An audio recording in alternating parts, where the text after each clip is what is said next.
성령으로 영적인 눈을 열어 예수님을 하나 되어 귀신들을 눈으로 보면서 쫓아내며 살아가려면 예수님을 믿어야 됩니다. 예수님을 주의로 영접하면 믿는 순간 예수님도 죽고 다시 사신 예수님으로 살아서 성령 인도를 받으며 예수님 생을 살면 성령께서 중의로 임재하십니다. 계속 예배를 드리면서 기도하고 찬송하면 성령으로 세를 받게 됩니다. 성령으로 세를 받으면 성령 인도로 말씀을 깨닫게 됩니다. 말씀을 깨달으면서 신령한 영적인 눈이 열려서 신령한 세계를 보게 됩니다. 성령께서 인도하시면서 신적인 사람으로 바꾸는 일을 하십니다. 눈으로 신들을 보는 영적인 눈이 열리는 것에 대하여 의문점이 풀리도록 소지에 정리하여 알려드립니다. 이해하시고 오해하거나 혼동하기 말기를 바랍니다. 영들을 보는 것은 첫째, 실제 눈으로 보는 것입니다. 이는 두 가지로 생각할 수가 있습니다. 먼저는 항상 눈에 영물들이 보이는 분들이 있습니다. 이는 심령 상태가 정상이 아닌 분들입니다. 이분들은 영적으로 정신적으로 문제가 있는 분들입니다. 이분들은 성령으로 세례받고 내적인 상처를 치유받은 후 귀신을 죽여야 됩니다. 본인이 이를 인정하고 지속적으로 진리의 말씀과 성령으로 치유를 받으려면 저의 체험으로 봐 더 이상 귀신들이 보이지 않습니다.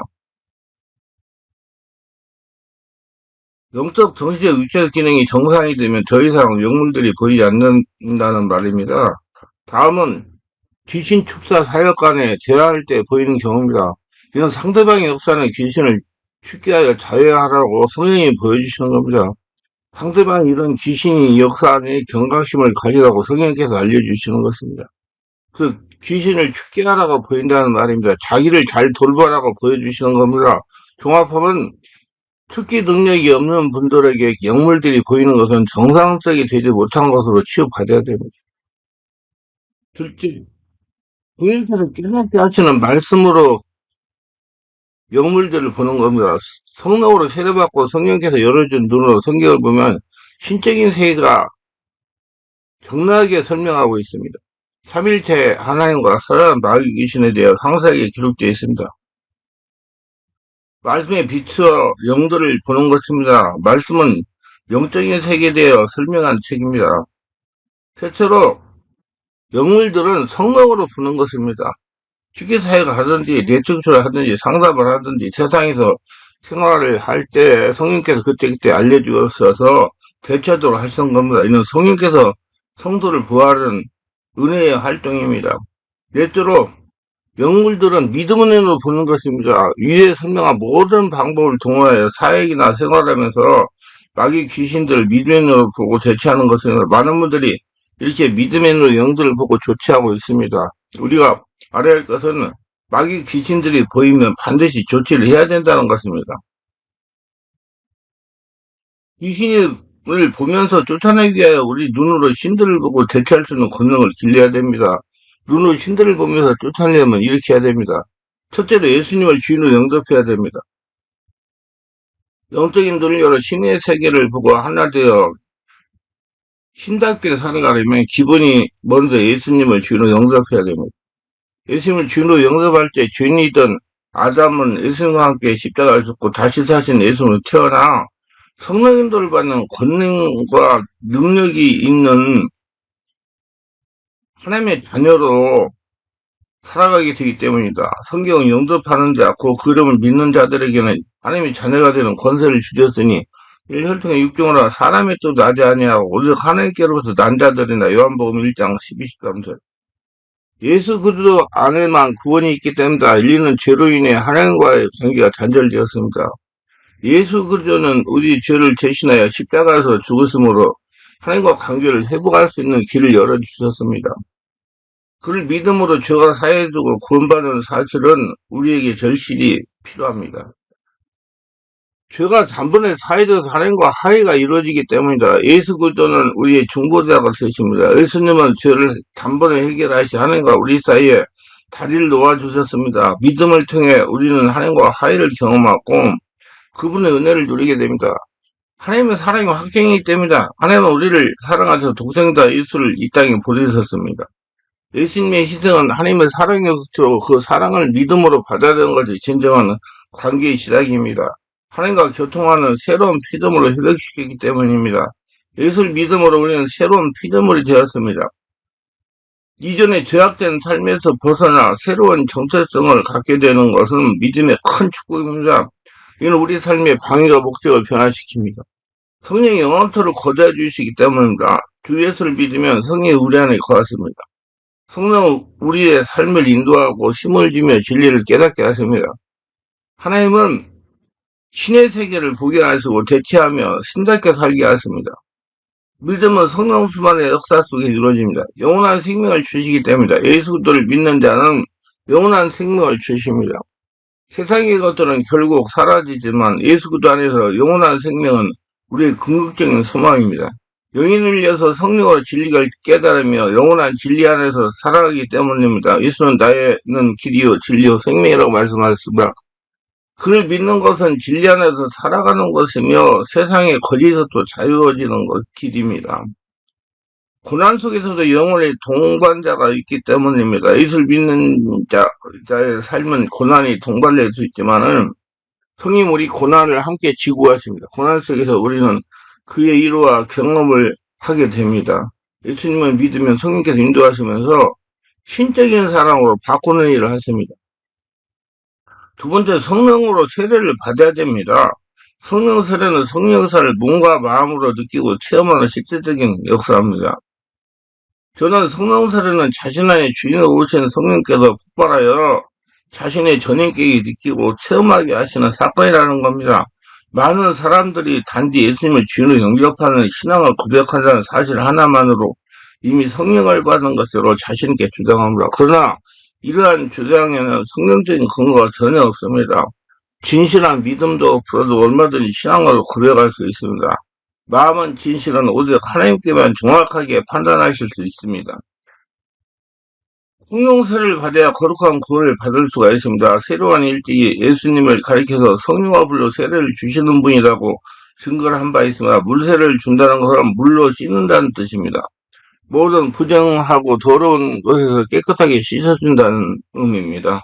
물세례는 사람에게 받습니다. 그러므로 물세례로는 자신이 바뀌지 못합니다. 고로 자신의 역사는 세상 귀신이 물러가지 않는 것입니다. 성령세례는 성령께서 마음을 열고 받아들이는 성도의 전인격을 성령의 불을 지배하시고 장악하기 시작하는 것입니다. 그렇게 이해하시면 됩니다. 성령세례를 받은 이때부터 자신에게 역사하던 귀신이 떠나가기 시작하는 겁니다. 그러나 성령의 세례를 받으면 무엇보다도 영혼과 양심이 정결하게 됩니다. 하늘나라가 됩니다. 성령이 지배하고 장악하기 때문이다. 성령의 세례를 받았다면서 여전히 죄와 욕심 가운데 행하고 있다면 그 사람은 거짓말하고 있거나 심각한 착각 속에 살고 있는 것입니다. 성령 세례는 영광의 하나님께서 주시는 영으로 한 영혼에게 최초로 찾아오시는 사건을 가리킵니다. 성령 세례를 받아야 그때부터 영혼이 온전히 거듭나고 구원받게 됩니다. 성령 세례를 받지 못하면 하나님 나라에 들어갈 수가 없습니다. 이때 예루살렘 온 유대와 요단강 사방에서 다 그에게 나와 자기들의 죄를 자복하고 요단강에서 그에게 세례를 받더니 요한이 많은 바리새인과 사두개인이 세례 베푸는데 오는 걸 보고 이르되 독사의 자식들아 누가 너희를 가르쳐 임박한 진노를 피하라 하더냐. 그러므로 회개에 합당한 열매를 맺고 속으로 아브라함이 우리 조상이라고 생각지 말라. 내가 너희에게 이르노니 하나님이 능히 이 돌들로도 아브라함 자손이 되게 하리라. 이미 도끼가 나무 뿌리에 놓여 있으니 좋은 열매 맺지 아니하는 나무마다 지켜 불에 던져오느니라. 마태복음 3장 5절로 10절. 나는 너희로 회개하기 위하여 물로 세례를 주거니와 내 뒤 오시는 이분은 나보다 능력이 많으시니 나는 그의 신을 들기도 감당치 못하겠노라. 그는 성령과 불로 너희에게 세례를 주실 것이요 손에 키를 들고 자기의 타작마당에 정하게 해서 알곡은 모아 갑관에 들이시고 쭉쭉이면 꺼지지 않는 불에 태우시니라. 마태복음 3장 11, 12절.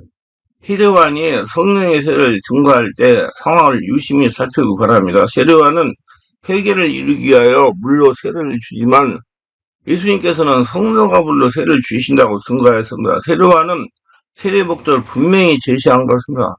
물세례 가지고는 이러한 목적을 온전히 성취할 수 없었습니다. 물세례는 지정된 사람이 집례하는 것입니다. 물세례는 사람의 겉만 씻는 것이기 때문이다. 반대로 성령 세례는 예수를 영접할 때 임재하신 예수님이 주시는 세례입니다. 그렇기 때문에 물세례와 성령 세례는 전적으로 비교되지 않은 영적인 역사입니다. 예수님께서 성령으로 세례하실 때 하나님의 사람을 거듭나는 다시 태어나는 것입니다. 성령 세례를 받아야 주님의 몸된 교회의 성전이 참된 지체가 될 수 있습니다. 성령 세례를 받아야만 죄와 마귀 귀신으로부터 구원받을 수 있고 참된 하나님의 자녀가 될 수 있습니다. 성령의 권능으로 마귀 귀신이 떠나가야 하나님의 사람으로 다시 태어나는 것입니다. 성령 역사가 일어나야 자신 안의 역사는 세상 신인 마귀 귀신이 물러가기 시작하는 것입니다.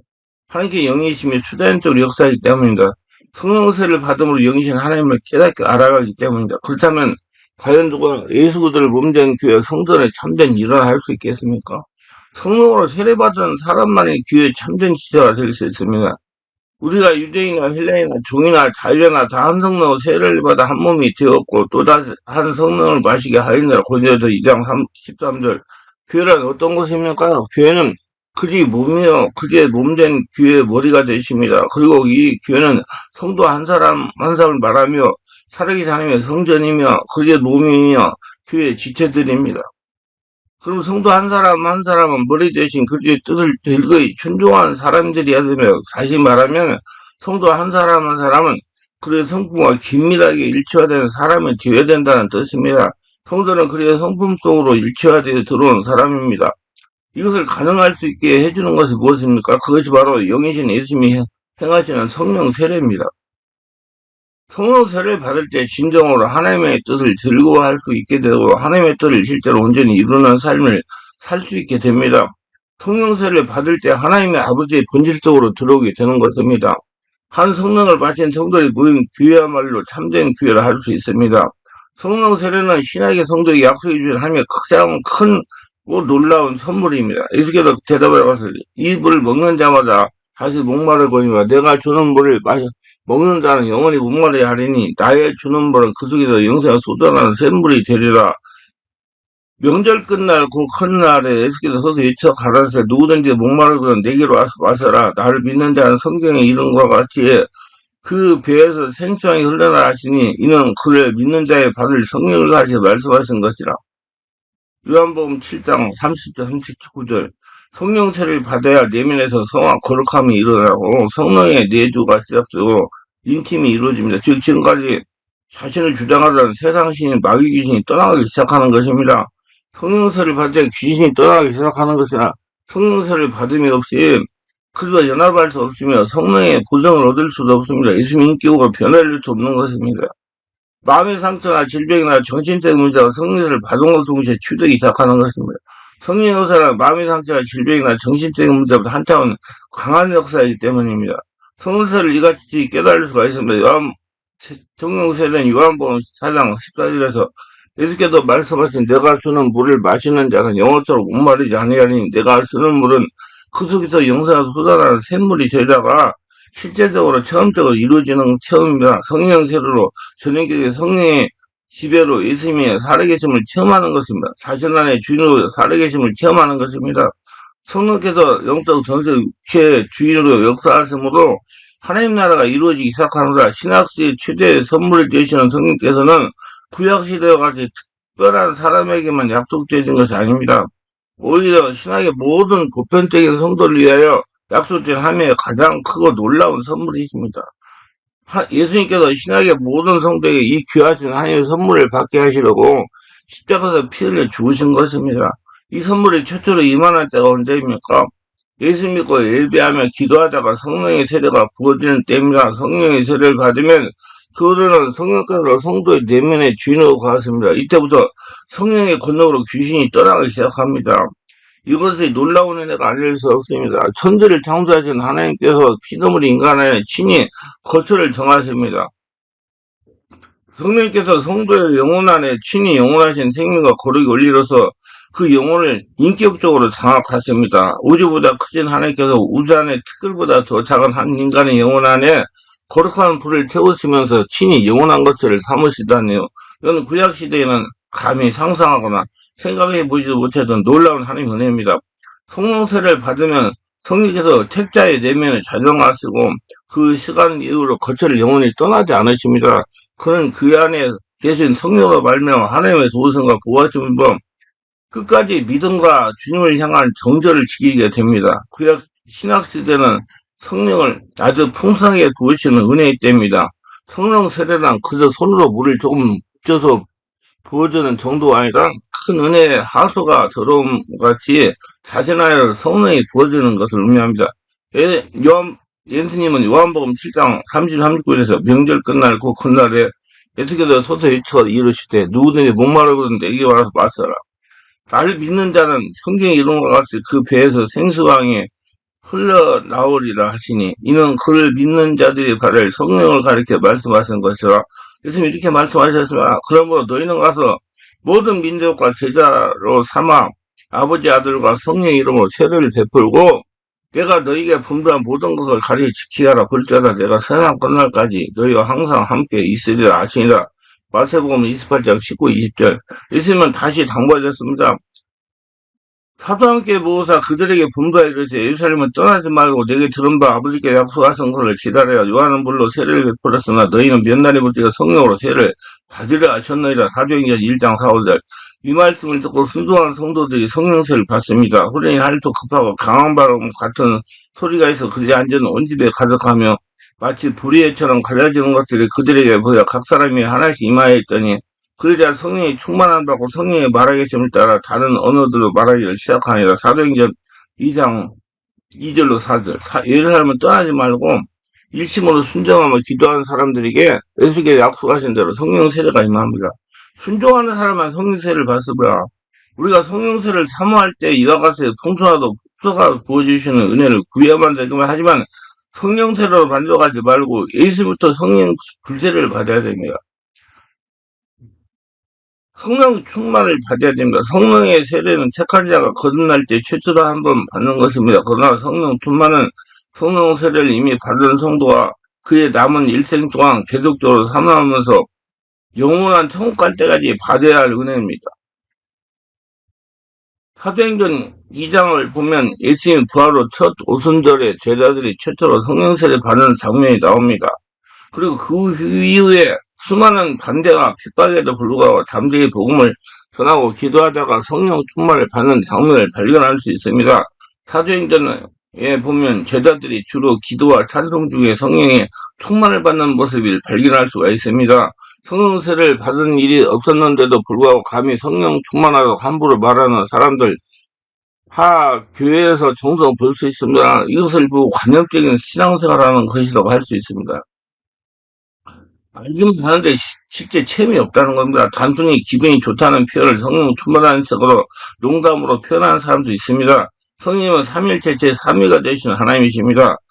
하나님의 거룩하신 이름에 들어가는 단어를 진지하고 신중하게 사용해야 됩니다. 성령 충만하다는 건 그 영어로 충만된 상태를 말합니다. 성령이 내 안에 차고 넘치는 것을 말합니다. 그 뒤에 거룩하심과 뜨거운 사랑으로 충만해지는 것이나 주님의 거룩하신 성부와 사랑과 말씀과 지혜와 능력으로 충만해진 걸 말합니다. 성령 충만한 사람은 이기적 욕심이 완전히 죽고 성령님께서 인도하시는 이타적 삶을 인도함을 받게 됩니다. 세상에 줄 수도 없고 알 수도 없는 평안과 기쁨이 충만합니다. 세상의 염려와 걱정을 하나님께 내어맡기고 잠재히 자신이 짊어져야 할 십자가 사명, 하나님께서 주신 이타적 사명을 지고 즐거이 주님을 따르는 삶을 살게 됩니다. 성도라고 한다면 예수님부터 성령의 불세를 받아 성령이 차고 넘치는 충만함으로 성령의 기름을 살아야 됩니다. 많은 성교 목회자들이 성령 체험, 성령 세례, 성령 충만, 성령 기름을 혼용하고 정확히 알지 못합니다. 성령 체험은 성령님이 살아계시고 성령의 의사가 이런 것이구나 하고 단회적으로 체험하는 것입니다. 성령 세례는 성령으로 온몸이 사로잡히는 겁니다. 자신도 온몸을 느끼고 알고 옆에 있는 다른 사람도 보고 알게 됩니다.